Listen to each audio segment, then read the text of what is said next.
Саламатсыңар балдар, тапшырмаларды чыгаруун улантабыз. Экинчи тапшырманы чыгарсак, данды актоо өндүрүшүндө акталган дандын массасы 86%, калгандары калдыктарды түзөт дейт.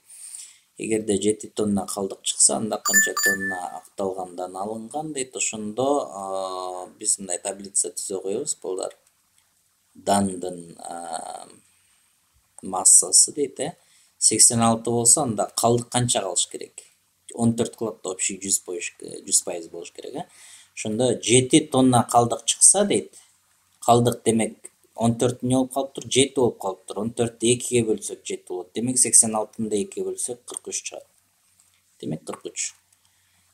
Мындай тез ыкма менен чыгарыш үчүн биз көп тапшырмаларды чыгарып машыгышыбыз керек. Катыштарга атайын онлайн класста биз өтө көп эсептерди чыгарып, бардык катыштын нюанстарын көргөзүп иштеп койгонбуз. Онлайн класска доступ алып, атайын машыгып үйрөнсөңөр болот балдар. Так, 53-чү тапшырманы карайлы. Эгер 3 жана z сандарынын орточо арифметикалык саны 5-ке барабар болсо дейт. Ошондо арифметикалык орто сан дегенде бардык сандарды кошуп туруп, анан канча сан катышкан болсо ошого бөлүш керек да. Бул жерде 2 сан катышып атат, ошондуктан 2-ге бөлөбүз, ошондо 5-ке барабар болот дейт. Бул жерден z'ти таап кое турган болсок, 2-ни 5-ке көбөйтөбүз, так 3 плюс z барабар 10, z барабар 7 болуп калат. 10-ду 3-тү бияка алып өтсөк минус. Демек z'ти таап койдук, 7 чыкты. Анан 5 жана t сандарынын орточо арифметикалык саны 7-ге барабар дейт. Демек экөөнү кошуп 2-ге бөлсөк 7 болот экен.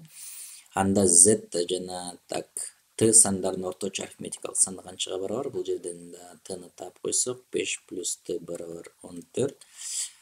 T барабар 9, 7-ге 9-ту кошсок 16, 16-ны 2-ге бөлсөк 8 чыгат. Так, 54-чү тапшырманы чыгаралы. Бул жерде 2-нин канча даражасы, 2-нин k барабар b, k 1-ге барабар эмес дейт. Ошондо b квадрат болсо канча болуп калат дейт. Ошондо жазабыз 2-нин канча даражасы плюс 2-нин канча даражасы барабар b. Бул жерден эки окшош болгондо кошулуп атканда 2 көбөйтүү 2k деп алсак болот да, мисалы.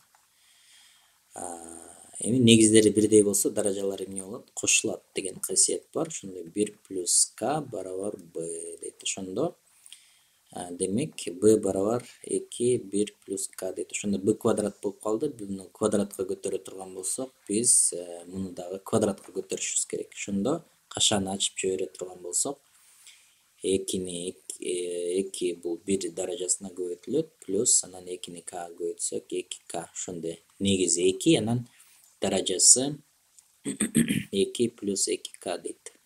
Андай жок экен, ошондо бул жерде кашалар бар экен. Могул 2-ни кашанын сыртына чыгарып жиберсек болот да. Чиберсек 1 плюс k калат. Ошондо мына 2 k плюс 1, 1 плюс k, демек v'сы туура болот экен. Орун алмашуудан орун алмаштырып койсок болот экен. Сумма өзгөрбөйт деген барбы?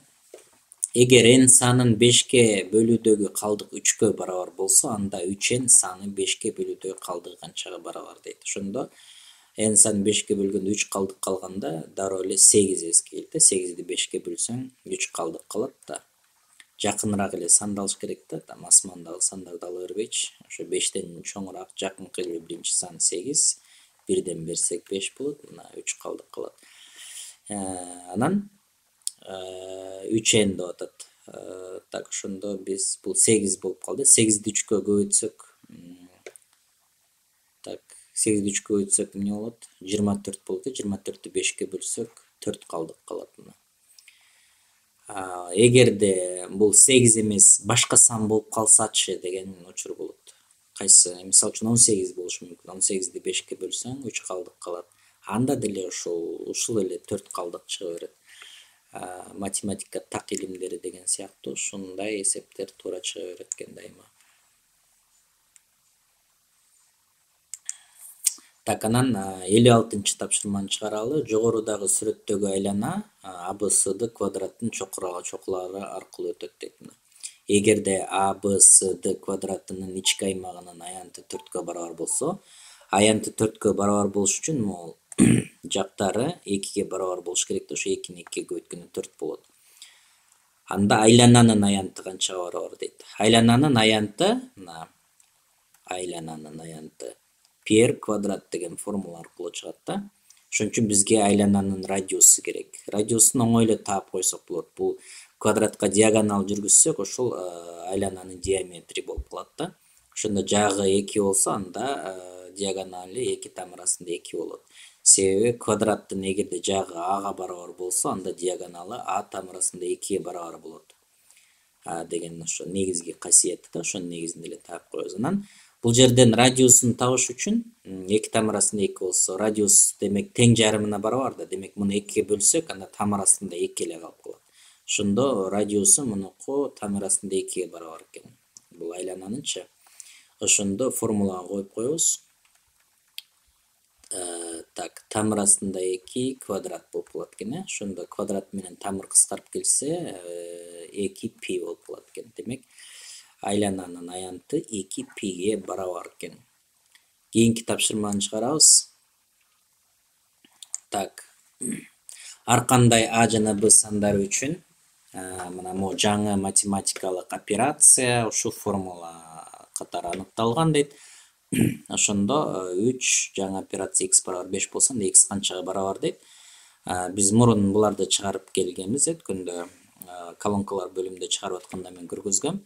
Болгону ордуна коюп эле формуланы колдонуп кетебиз. Анын ордуна 3 турат. Демек 3 квадрат деп алабыз, балдар. Минус b дейт, минус x болот, b'нын ордуна x турат мына. Барабар 5 өзү берилип атат бизге. 3 квадрат 9 болот, минус x барабар 5. 9-ду бул жака алып өтсөк, минус x барабар минус 4 болот. Себеби минус 9 плюс 5 болсо, минус 4. Анан экөөнү тең минус 1-ге бөлүп берсек, x барабар 4 болуп калат экен.